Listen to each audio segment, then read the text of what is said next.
Assalamualaikum. Pertambahan komunitas muslim di Perancis nyata adanya. Fakta menunjukkan Islam merupakan agama kedua terbesar di negeri ini, di depan agama Kristen Protestan.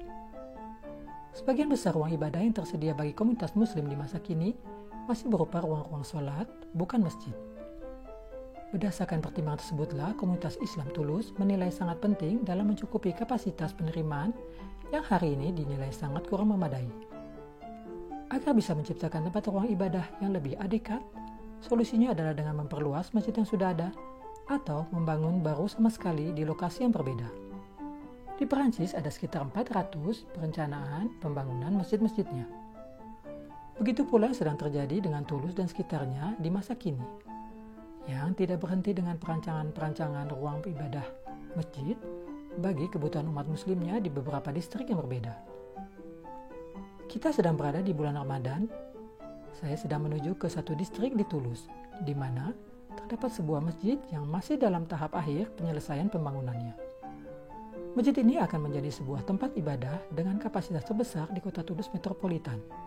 Peresmiannya yang insya Allah akan dilaksanakan dalam beberapa minggu ke depan di bulan Mei 2021.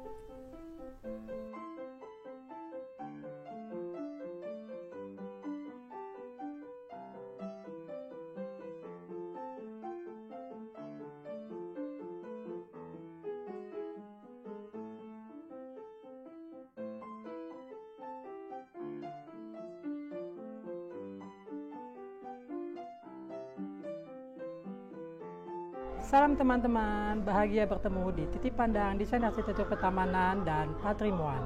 Bersama Format Ramadan, kita hari ini akan melanjutkan kunjungan ke masjid-masjid di Toulouse. Hari ini saya sedang berada di Metro Basse-Combo dan kita akan mengunjungi Masjid Mirail Toulouse di Mirail Basse-Combo.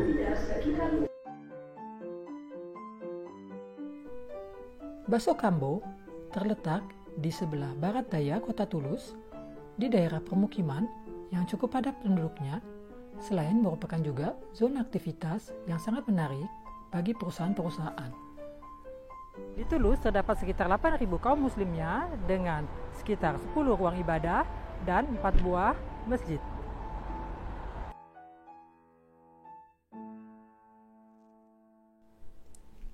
Saya akan mengajak Anda untuk melihat dari dekat ke lokasi pembangunan sebuah masjid yang hari ini belum dibuka untuk umum, karena masih dalam tahap penyelesaiannya.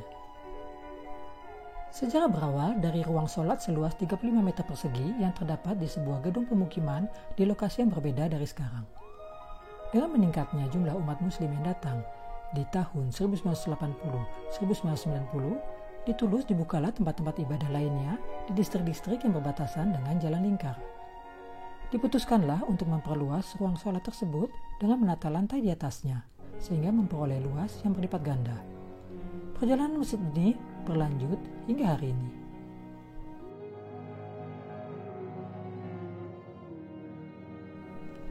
Beruntung saya bisa mengajukan beberapa pertanyaan kepada salah seorang penanggung jawab administrasi masjid ini.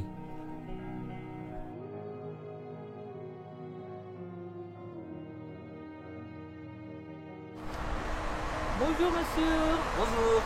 Vous êtes responsable du chantier de la mosquée de Mirail. Tout à fait. Oui. Un des responsables, pas le responsable, mais un des responsables. D'accord.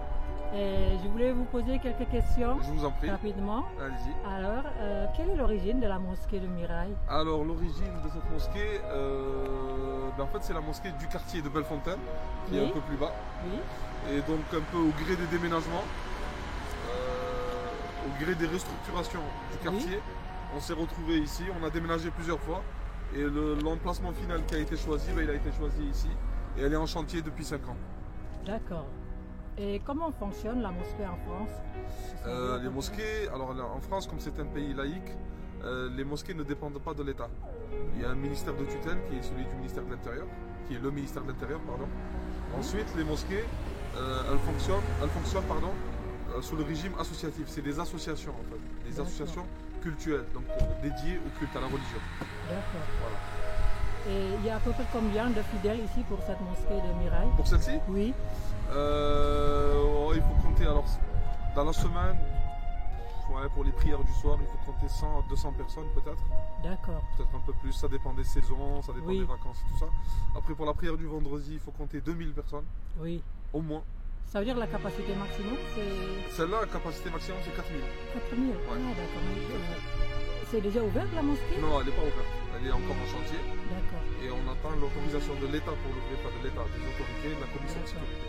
Ça sera quand? C'est pour bientôt? Oh, peut-être fin mai, je pense. D'accord. Et ça veut dire que c'est presque 100%. C'est combien de pourcents déjà le chantier? Ah non, le chantier est quasiment terminé, il reste que de la finition. Là. Ah, C'est que, d'accord. là, ce que vous voyez devant, c'est Oui. des travaux de jardinage, parce qu'ils vont D'accord. voilà, c'est des espaces verts. Oui. Ils ont commencé à travailler, ils vont mettre des arbustes, des fleurs, tout Oui. ça. Donc, sinon, non, vraiment 99% de la mosquée est terminée. D'accord. Ouais. Et vous, de quoi vous occupez-vous? Moi, je m'occupe de l'administration. D'accord. Voilà, toute la partie administrative de la mosquée. Oui. Par curiosité, est-ce qu'il n'y a que des musulmans qui ont le droit de rentrer dans cette mosquée? Ah non, absolument pas. Elle est ouverte à tout le monde. D'accord. Bon, là, elle est fermée parce que c'est un chantier. Oui. On n'a pas le droit de bien sûr. rentrer. Oui. Mais une fois qu'elle sera ouverte, non, tout le monde est le bienvenu. Il n'y a pas de problème. D'accord. Y a-t-il des visites guidées? Pas dans celle-ci parce qu'elle n'est pas terminée. Oui. Mais ça dans les veut autres dire- mosquées, oui. Il y a aussi ce qu'on appelle en France les journées du patrimoine. D'accord. Donc on peut visiter les églises, les cathédrales, les musées Oui. et tout ça. Et les mosquées font partie de cette journée du patrimoine. Voilà. Qui sont les fidèles qui sont venus ici? Est-ce qu'ils viennent du quartier ou est-ce qu'ils viennent de loin? Parce que ici c'est une grande mosquée, oui. Dans la semaine, on va dire en majorité du quartier. Parce qu'à D'accord. la base, historiquement, c'est une mosquée du quartier. Oui. Après, le vendredi et, la prière de l'Aïd, ils viennent d'un peu partout. D'accord. Voilà. Après, c'est une mosquée qui est francophone. Oui. L'imam s'exprime très très bien en français. D'accord. Donc forcément, elle va attirer beaucoup plus de monde qu'une mosquée où, Ah. voilà, le discours il va être en arabe exclusivement ou dans une autre langue. Ah, ça veut dire dans cette mosquée, la prêche, Il est en français. c'est oui. en français? Oui, oui, oui. D'accord. Il y a Parce que une petite partie en arabe, Ah, petite partie. Mais après, tout le prêche, il est en français. d'accord. Oui. Si ce n'est pas indiscret, pour le financement, qui C'est finance? les fidèles. C'est une mosquée qui a été financée à 100% par les fidèles. D'accord. C'est pour ça que ça a pris beaucoup de temps pour la construire. Ah, d'accord. C'est Eh oui. depuis quand le chantier? Le projet, comment? le début du projet, il date d'au moins 30 ans. Ah, Oui. oula, Après c'est long que ça? oui, c'est très très long. Ah, parce qu'il fallait obtenir le terrain, c'était Oui. compliqué quoi.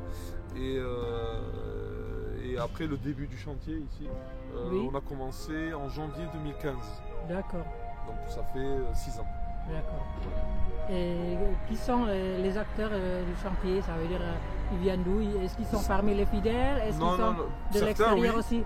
Certains oui, mais la plupart c'est des sociétés professionnelles D'accord, à qui on a fait appel. On a fait ce qu'on appelle un appel d'offres. oui, Et donc c'est celui qui présente la meilleure offre qui oui. remporte le chantier. Et D'accord. c'est sous contrat, il n'y a pas de bénévolat. Oui, Bénévolat, bon, on peut l'utiliser pour peut-être nettoyer, parce que ça reste une association, donc les gens ils ont le droit de faire du travail associatif, des actions associatives. Mais pour tout ce qui est bâtiment, construction et tout ça, c'est des entreprises professionnelles. d'accord. Et à part la prière, qu'est-ce qu'on peut faire ici? On peut apprendre l'arabe, on peut apprendre la lecture du Il y Coran, a des cours.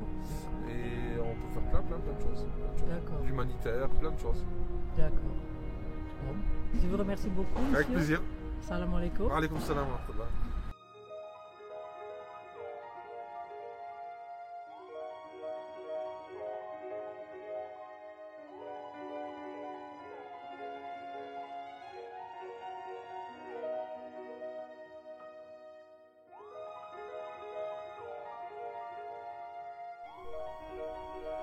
Masjid dengan 3 lantai ini dilengkapi dengan 3 ruang sholat, 3 ruang serbaguna yang luas, gedung pengajaran dengan kelas-kelasnya, dapur, ruang makan, dan lain-lain.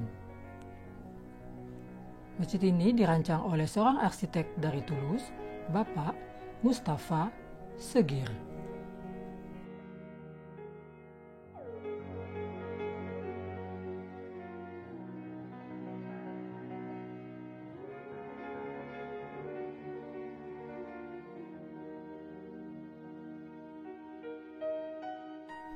Prancis adalah sebuah negara sekuler. Sesuai dengan Undang-Undang tahun 1905, pasal-pasal tentang pemisahan gereja-gereja dan negara, di mana negara tidak memiliki hak untuk membiayai tempat-tempat ibadah. Satu-satunya pengecualian khusus adalah di Strasbourg, Alsace-Lorraine, yang berkaitan dengan sejarah di masa lampaunya. Adalah Concordat atau persetujuan antara Paus dengan pemerintah negara Jerman di tahun 1801. Seperti kita ketahui, di masa itu Alsace dan Lorraine masih merupakan bagian dari negara Jerman. Oleh sebab itu, di masa kini pun untuk tempat-tempat ibadah di wilayah tersebut memungkinkan kota Madianya mensubsidi secara langsung ruang-ruang ibadahnya. Selain itu, di Perancis, untuk pembangunan ruang ibadah dan masjid dikelola oleh Undang-Undang Asosiasi 1901, di mana untuk mendapatkan dananya, pembiayaannya dikelola berkat penggalangan dana yang dilakukan oleh umat muslimnya atau dari pendonasi pribadi.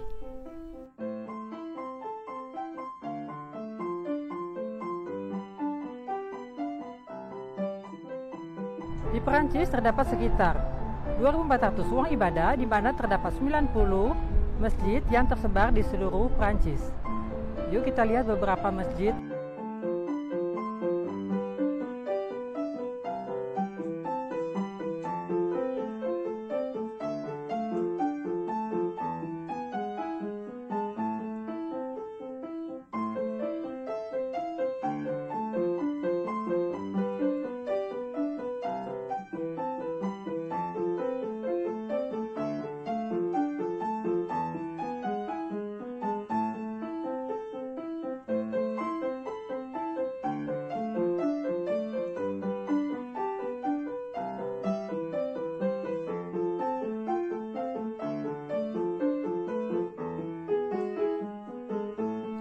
Insya Allah sebentar lagi Masjid Miraih Toulouse akan segera diresmikan setelah melalui waktu yang sangat lama dari pengumpulan dana hingga terlaksana pembangunannya.